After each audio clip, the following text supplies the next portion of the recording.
నమస్తే, welcome to news cafe. నేను రవి. ఈరోజు వివిధ దినపత్రికల్లో ప్రచురితమైనటువంటి ప్రధానాంశాలు, వాటిపై కథనాలు, ఇక వివరాత్మకమైనటువంటి విశ్లేషణ న్యూస్ కేఫ్లో ఉంటుంది. ఇక ఈనాడు దినపత్రిక విషయానికి వస్తే, బీసీ ద్రోహులను బహిష్కరించండి. కేసీఆర్, కేటీఆర్, హరీష్ రావులు కులగణలో ఎందుకు పాల్గొనలేదు? ఏడాదిలోనే 55,000 ఉద్యోగాలతో రికార్డు సృష్టించాం. 10 ఏళ్లలో చేయలేని ప్రగతిని 10 నెలల్లో చేసి చూపించాం. 1 కోటి మంది మహిళల్ని కోటీశ్వరులను చేస్తాం. ఉద్యోగాలు, రుణమాఫీపై ప్రధాని నరేంద్ర మోదీ చర్చకు సిద్ధమా? పెద్దపల్లి యువ వికాసం సభలో సీఎం రేవంత్ రెడ్డి వ్యాఖ్యానించినటువంటి వ్యాఖ్యల్ని బ్యానర్ ఐటమ్గా ప్రచురించింది. ఇక తెలుగు రాష్ట్రాలను వణికించిన భూకంపం. బుధవారం ఉదయం 7:27 కంపించిన భూమి, 3 నుంచి 6 సెకండ్ల పాటు కంపించిన ప్రభావం.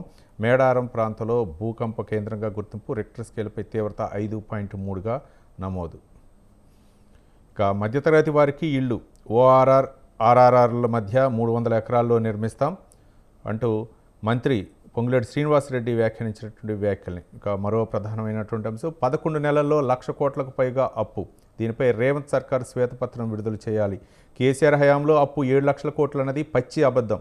9.5 ఏళ్లలో బారాస తెచ్చిన రుణాలు 4.26 లక్షల కోట్లు మాత్రమే. అప్పులపై కాదు, మీ తప్పులపై చర్చ జరగాలి. ఏడాది పాలనపై రాహుల్కు లేఖ రాస్తా. భరాస కార్యనిర్వాహక అధ్యక్షుడు కేటీఆర్ వ్యాఖ్యానించినటువంటి వ్యాఖ్యల్ని ప్రధానాంశంగా మనం ఈనాడులో చూడవచ్చు. ఇక ఆంధ్రజ్యోతి విషయానికి వస్తే, 10 ఏళ్లలో మీరు చేయనది 10 నెలల్లోనే చేశాం. ప్రజాప్రభుత్వంలో చేసి చూపించాం. ఏడాదిలో 55,000 ఉద్యోగాలు ఇచ్చాం. గుజరాత్లో మీరు ఇచ్చారా? మా ఉద్యోగులను తీసుకొస్తా చూపించండి. కిషన్ రెడ్డి, బండి సంజయ్కి ముఖ్యమంత్రి రేవంత్ రెడ్డి సవాల్. ఒక్క రోజులోనే అద్భుతాలు సృష్టిస్తామా? కేసీఆర్. పెళ్లి చేయగానే పిల్లలు పుడతారా? 1 కోటి మంది మహిళలను కోటీసులను చేశాం. రోసియ లాంటి సహచరుడు ఉంటే సీఎంగా ఎవరైనా రాణించవచ్చు అంటూ సీఎం రేవంత్ రెడ్డి వ్యాఖ్యానించినటువంటి వ్యాఖ్యల్ని మనం ఆంధ్రజ్యోతిలో చూడవచ్చు. ఇక గూగుల్ ముందడుగు. ఇక ఇందిరమ్మ ఇళ్ల లబ్ధిదారులకు ఎంపిక. రేపటి నుంచి నేడు సీఎం చేతుల మీదుగా యాప్ ఆవిష్కరణ. ఈ ఆర్థిక సంవత్సరం నియోజకవర్గానికి 3,500 నుంచి 4,000 ఇళ్ల నిర్మాణం. కుటుంబంలోని మహిళ పేరు మీద మంజూరు. కనీసం 400 చదరపు అడుగుల్లో నిర్మించాలనే నిబంధన. ఇకపై ఎంతైనా మంత్రి పొంగులేటి శ్రీనివాసరెడ్డి వ్యాఖ్యానించినటువంటి వ్యాఖ్యల్ని మనం ఆంధ్రజ్యోతిలో చూడవచ్చు. ఇక ఫడ్నవీస్ సీఎం. మహారాష్ట్ర బీజేపీ శాసనసభాపక్ష నేతగా ఎన్నిక. ప్రభుత్వ ఏర్పాటుకు గవర్నర్ ఆహ్వానం. నేడు ప్రమాణం. ముఖ్యమంత్రి పదవి సాంకేతిక ఏర్పాటు మాత్రమే. షిండే, పవర్లతో కలిసి పనిచేస్తా ఫడ్నవీస్. తనతో పాటు 2 డిప్యూటీ సీఎంలు ప్రమాణ స్వీకారం చేస్తారని చెప్పేసి ఫడ్నవీస్ వ్యాఖ్యానించినటువంటి వ్యాఖ్యల్ని మనం ఆంధ్రజ్యోతిలో చూడవచ్చు. ఇక మరో దినపత్రిక నమస్తే తెలంగాణ విషయానికి వస్తే, భయకంపం. భూకంపంతో ఉలిక్కిపడిన తెలంగాణ. మేడారంలో భూకంప కేంద్రం. రిక్టర్ స్కేల్పై 5.3గా నమోదైంది. నిన్న 7:27 వచ్చినటువంటి ఆ భూకంపాన్ని అయితే మాత్రం ప్రధానాంశంగా మనం నమస్తే తెలంగాణలో చూడవచ్చు. అప్పుల లెక్క, తప్పుల తడక. అబద్ధానికి అంగీలాగు వేస్తే అది రేవంత్ రెడ్డి. 9.5 ఏళ్లలో 4,26,499 కోట్లు అప్పు చేస్తే 7 లక్షల కోట్లని గోబల్స్ ప్రచారం చేస్తున్నారు. ఇవి సిగ్గుపడే అబద్ధాలంటూ కేటీఆర్ వ్యాఖ్యానించినటువంటి వ్యాఖ్యల్ని మనం నమస్తే తెలంగాణలో చూడవచ్చు. ఇక కౌశిక్ రెడ్డిపై కేసు నమోదు. సిఐ విధులకు ఆటంకం కలిగించారనే అభియోగం. విధి నిర్వహణలో ఉన్న అధికారులను అడ్డుకున్నందుకు కేసు పెట్టామన్న హైదరాబాద్ వెస్ట్ జోన్ డీసీపీ వ్యాఖ్యల్ని మనం చూడవచ్చు. ఇక మంత్రుల భూమాయ. 400 ఎకరాలపై కన్ను. 10,000 కోట్ల కుంభకోణానికి కుట్ర. సుల్తాన్పూర్లో ప్రభుత్వ భూమికి ఎసరు. ప్రస్తుతం 100 ఎకరాల్లో వెంచర్. బుల్డోజర్లతో 2 నెలలుగా పనులు. వెంచర్ చుట్టూ భారీ ప్రహరీ గోడ నిర్మాణం. ఇక ఇంద్రమ్మ ఇండ్లపై సర్కారు మెలిక. కౌలు రైతులకు భరోసా ఇవ్వాలి అంటూ మరో కథనాన్ని ప్రచురించింది. ఏటా సాహిత్య కార్యక్రమాలు. తెలంగాణ భవన్లో ఏర్పాటు చేసిన పుస్తక ప్రదర్శనను తిలకిస్తున్న కేటీఆర్. చిత్రంలో జగదీష్ రెడ్డి, దేశపతి శ్రీనివాస్, పొన్నాల లక్ష్మయ్య, జూలూరి గౌరీశంకర్, శ్రీధర్, జ్వాలా నరసింహులు తదితరులు పుస్తక ప్రదర్శన అయితే మాత్రం తిలకించారు. దానిపై కొన్ని ఆసక్తికరమైన కథనాలు కూడా మనం చూడవచ్చు. ఇవి తెలంగాణ విషయాలు. ఇక ఆంధ్రప్రదేశ్ విషయానికి వస్తే, కుడి చేత ఇచ్చి ఎడమ చేత నొక్కి. కాకినాడ సెజ్లో ఆగని జే గ్యాంగ్ దోపిడీ. కన్నబాబు కమిటీ పేరిట రైతుల మోసం. తిరిగొచ్చిన భూములపై వైకాపా నేతలు బినామీల కన్ను.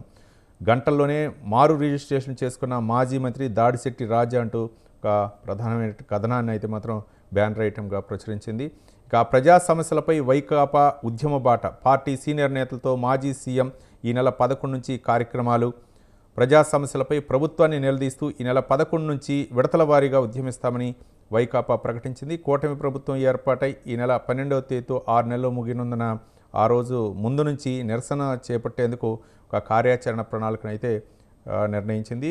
భూ మాఫియా బాధితులకు న్యాయం చేస్తాం, మాఫియా లాక్కున్న ఆస్తులు సీజ్ చేసే చట్టం ఉందేమో చూస్తాం, బెదిరించి ఆస్తులు రాయించుకోవటం, వాటాలు తీసుకోవటం దేశ చరిత్రలో ఎక్కడా లేదు. జగన్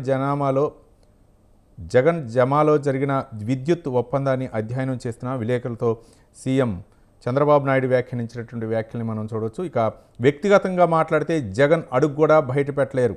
వైకాపా ప్రభుత్వంలో అక్రమాలు, హత్యలు, కల్తీ మద్యంపై ప్రశ్నించడం వ్యక్తిగత విషయం అంటూ షర్మిల, ఏపీ పీసీసీ అధ్యక్షురాలు షర్మిల మాట్లాడినటువంటి వ్యాఖ్యల్ని మనం ఈనాడులో చూడవచ్చు. ఇక ఆంధ్రజ్యోతి విషయానికి వస్తే చదువులో చక్కబెట్టింది 460 కోట్ల రూపాయలు. జగనన్న కాలనీలో అడ్డగోలుగా దోపిడీ, ఇంటి స్థలాలు చదును చేయకుండానే స్వాహా, ఎంబుక్లో మార్చేసి నాడు అధిక బిల్లులు, ఉపాధితో చదువుకు అనుమతించని కేంద్రం. కానీ ఈ పథకంలో 1.125 కోట్ల పనులు, 1585 కోట్ల పనులు చేసినట్లు బిల్లులు, ఎంబుక్లు ట్యాంపరింగ్ చేసి భారీగా లబ్ధి. సమగ్ర దర్యాప్తు జరిగితేనే వాస్తవాలు వెలుగులోకి. మాఫియా మోడల్, వైసీపీ పాలనలో లూటియే డ్యూటీ, సిఐడి దూకుడు, గన్ పాయింట్లో వేల కోట్ల రూపాయలు కొట్టేయడమా అంటూ ఒక ప్రధానమైనటువంటి అంశాలను అయితే మనం ఆంధ్రజ్యోతిలో చూడవచ్చు. ఇక సాక్షి విషయానికి వస్తే ప్రజల గొంతుగా ప్రశ్నిద్దాం, కూటమి ప్రభుత్వ మోసాలను నిలదీద్దాం, ప్రజా సమస్యలపై ఉద్యమ బాట పడదాం. వైఎస్ఆర్సీపీ నేతలకు ఆ పార్టీ అధ్యక్షుడు వైఎస్ జగన్మోహన్ రెడ్డి దిశానిర్దేశం. 6 నెలల్లోని కూటమి ప్రభుత్వంపై తీవ్ర వ్యతిరేకత, ఇంతటి వ్యతిరేకత తాను ఎప్పుడూ చూడలేదు. సూపర్ 6, సూపర్ 7 గాలి వదిలేశారు. చెప్పిన అబద్ధాలు, చేసిన మోసాలు ప్రజల్లోకి కోపంగా మారాయి. ప్రజలు ప్రశ్నించే పరిస్థితి వచ్చింది. రైతులు, విద్యార్థులు, అన్ని వర్గాల వారు ఇబ్బంది పడుతున్నారు. అయినా నిరసన వ్యక్తం చేసే పరిస్థితి లేదు.